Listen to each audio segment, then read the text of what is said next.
Next topic చూస్తే Christmas వేళ చర్చికి వెళ్లి ప్రధాని మోడీ కొత్త మెసేజ్ ఇచ్చారంటే అవునన్న కామెంట్స్ వినిపిస్తున్నాయి. క్రిస్మస్ మన సమాజంలో సామరస్యాన్ని మంచితనాన్ని ప్రేరేపిస్తుందన్నారు ప్రధాని నరేంద్ర మోడీ. క్రిస్మస్ సందర్భంగా ఢిల్లీలోని క్యాథడ్రల్ చర్చ్ ఆఫ్ ది రెడెంప్షన్లో ఉదయ సేవలో ఆయన పాల్గొన్నారు. ప్రధాని హోదాలో మోడీ ఇలా చేయడం ద్వారా హిందుత్వ నినాదం నుంచి సెక్యులరిజం వైపు బీజేపీ అడుగులు వేసే అవకాశాలు ఉన్నాయా అన్న కొత్త ప్రశ్నలు తలెత్తుతున్నాయి. ఎస్ నాగేశ్వర్ గారు, ప్రధానమంత్రి మోడీ చర్చికి వెళ్ళి క్రిస్మస్ ప్రార్థనలో పాల్గొన్నారు, బైబిల్ పట్టుకున్నారు. సో ఏం మెసేజ్ ఇచ్చారు? 2026లో వాళ్ళ అడుగులు అంటే హిందుత్వ నుంచి సెక్యులర్ వైపు వెళ్ళే పరిస్థితులు కనపడుతున్నాయా?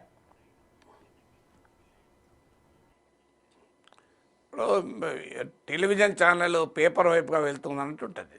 టెలివిజన్ టైం అయినా పేపర్గా వెళ్తుంది కాదు. మీరు టెలివిజన్ ఛానల్ ఆర్గానిక్ ఫార్మింగ్ వైపుగా వెళ్తున్నదంటే ఏం మాట్లాడాలి నేను? సో ఇంకా పేపర్ అంటే పోనీ అది కూడా మీడియా, ఇది కూడా మీడియా అనొచ్చు. సో టీవీ ఛానల్ వ్యవసాయం వైపుగా మరలుతోంది అన్నట్టు ఉంటుంది అది. సో ఎందుకంటే హిందుత్వ ప్రాతిపదికగా కలిగిన పార్టీ హిందుత్వాన్ని వదిలేసి సెక్యులరిజం ఎందుకు వెళ్తుంది? బీజేపీ బై ప్రిన్సిపల్ సెక్యులరిజాన్ని అంగీకరించదు. రాజ్యాంగంలో ఉన్న సెక్యులర్ పదాన్ని తొలగించమని చెప్తున్నారు. సో క్రిస్టియన్ అవుట్రీచ్ ఏం కొత్త కాదు. మనకు మీడియాకు మెమరీ షార్ట్ లివ్డ్ ఉంటుంది. మీరు ఒక్కసారి గూగుల్లో కొట్టండి, గూగుల్ మామ ఉన్నాడు కనీసం మన మెమరీని పెంచడానికి. మీరు మోడీ క్రిస్మస్ అవుట్రీచ్ అని కొట్టండి, మీకు ఎన్ని వస్తాయో వార్తలు చూడండి. నాట్ జస్ట్ ఇన్ 2025, అంతకుముందు ఈ సంవత్సరాల్లో కూడా క్రిస్మస్ వేడుకల్లో మోడీ పాల్గొనడమే కాదు, తన ఇంట్లో కూడా క్రిస్మస్ పార్టీలు ఇచ్చిన చరిత్ర ఉంది. అందువల్ల ఇదేం నాట్ ద ఫస్ట్ టైం.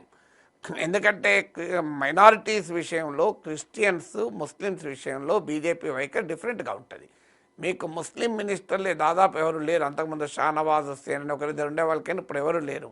కానీ మీకు ఆల్ఫోన్స్ అని ఇప్పటికి కూడా గతంలో మంత్రిగా ఉండే జార్జ్ కురియన్ ఇప్పటికి కూడా మంత్రిగా ఉండే. ఈవెన్ జార్జ్ కురియన్ ఇంట్లో జరిగిన క్రిస్మస్ వేడుకలకు కూడా లాస్ట్ ఇయర్ నాకు గుర్తు మోడీ పాల్గొన్నాడు. అందువల్ల this is not the new. మీకు మోడీ వాటికన్కి వెళ్ళినప్పుడు, మీ ఇటలీ వెళ్ళిన రోమ్కి వెళ్ళినప్పుడు పోప్తో కూడా సమావేశమయ్యారు. పోప్ ఫ్రాన్సిస్తో కూడా మోడీ సమావేశమయ్యారు.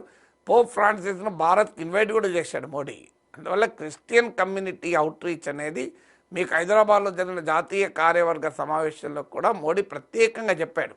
మీరు నార్త్ ఈస్ట్లో మనం విజయం సాధించాం, క్రిస్టియన్ అవుట్రీచ్లో క్రైస్తవుల మెజారిటీగా ఉన్న రాష్ట్రాల్లో కూడా మనం గెలిచాం.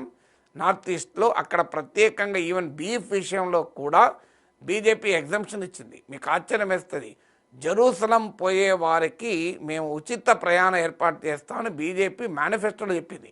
మీరు ఒకసారి గూగుల్లో కొట్టండి, BJP manifesto promises free tour to Jerusalem అని కొట్టండి, వస్తుంది. మీకు ఆశ్చర్యంగా ఉంటుంది. సో జెరూసలానికి ఉచిత ప్రయాణం కూడా బీజేపీ హామీలలో ఉంది నార్త్ ఈస్ట్లో. అందువల్ల కేరళలో కూడా మీకు చర్చ్తో బీజేపీ చాలా సన్నిహితంగా వ్యవహరిస్తోంది. అక్కడ కూడా కేరళలో లెఫ్ట్కు వ్యతిరేకంగా పోరాడటానికి మీకు చర్చ్తో చాలా దగ్గరగా వ్యవహరిస్తోంది. అందువల్ల బీజేపీ పొలిటికల్ స్ట్రాటజీలో Christian outreach is always part.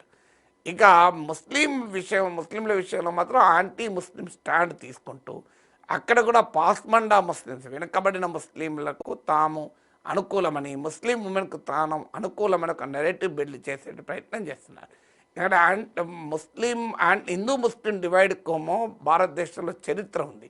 Partition చరిత్ర ఉంది, మత కలహాల చరిత్ర ఉంది, పాకిస్తాన్ రూపంలో ఒక శత్రువు ఉంది, ఇండియాలో తీవ్రవాదం, ఇస్లామిక్ తీవ్రవాదం ఉంది, బంగ్లాదేశ్లో పెరుగుతున్న ఇస్లామిక్ శక్తుల ప్రాబల్యం ఉంది.